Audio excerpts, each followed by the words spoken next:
All right. Hey guys, welcome back again. Today we would be learning a little bit much more in depth about loops. But before that, I would really like to give a small recap of whatever we have done. There are two types of loops. One is while loop, another one is for loop. We use the for loops when we know the number of iterations beforehand. And for the for loop, there is this in operator to check the inclusion in an iterable like range. You're using the range function, right? There are also a few jump statements which we know about now. One is break, another one is continue. All right.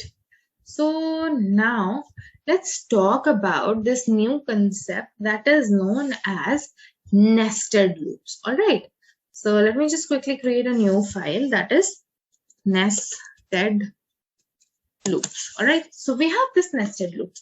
What are these nested loops? Exactly. I'm sure you remember there was if else, nested if else, if you remember about it. You had if inside if. Now you will be having a for inside for. That is what a nested loop means. All right. So let me quickly write down a piece of code for you so that you could quickly relate. So for I in range, let me take 5, print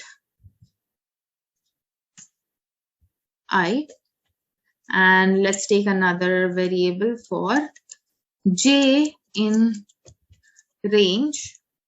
Let's take 5 again and print j.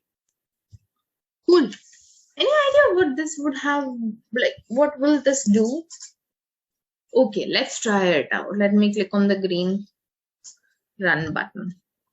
All right, I don't understand what it related, but I do see something like 0, 1, 2, 3, 4, 1, 0, 1, 2, 3, 4.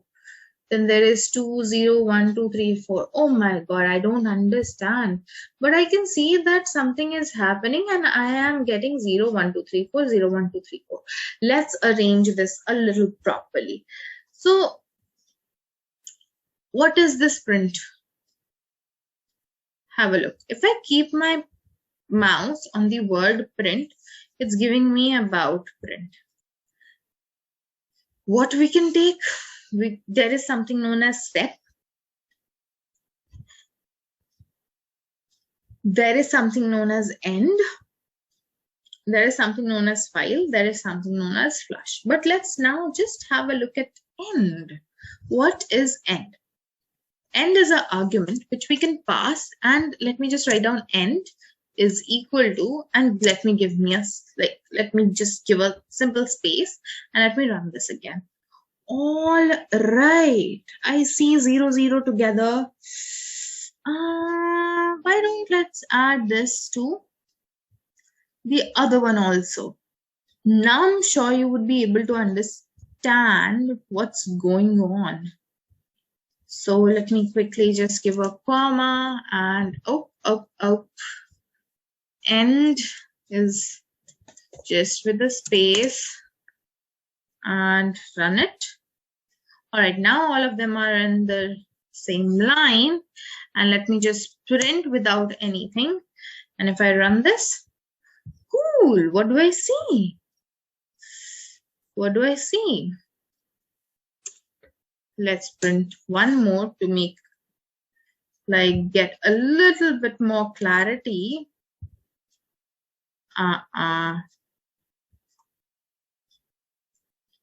Okay, cool.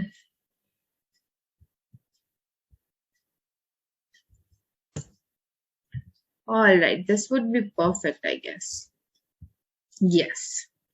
So do you see this 1, 2, 3, 4 printed over here? And we have certain numbers over here. 0, 1, 2, 3, 4, 0, 1, 2, 3, 4, 0, 1, 2, 3, 4, 0, 1, 2, 3, 4. So this is printing a kind of a pattern over here, right? This is printing a kind of a pattern. Let me run this one last time for you so that it becomes a little together. So 0, how do we get this 0? Let's actually add something to this. That I'll write down, this is I. This is I, and let me write down with J that this is J. All right. Now let's understand a little bit more better, in a better way. So 0J, this is the value of I, this is the value of I. So it's going 5 times from 0 to 4. And this is also going 5 times from 0 to 4. That is our J. All right. So I hope this might be a little clear to you. What is it doing? It's running 2 loops together, and one loop is inside another loop. Or maybe I could simply just write down one thing to make life easier to print J for 5 times. And if it did write, it's writing 5 times J, again it's going, again it's writing. So it's a good job. All right. So now what I want you to do, I want you to really explore this thing a little bit more and try to work with this. And we would be doing few practice questions in the next section. Till then, have a good day. Thank you so much and keep practicing.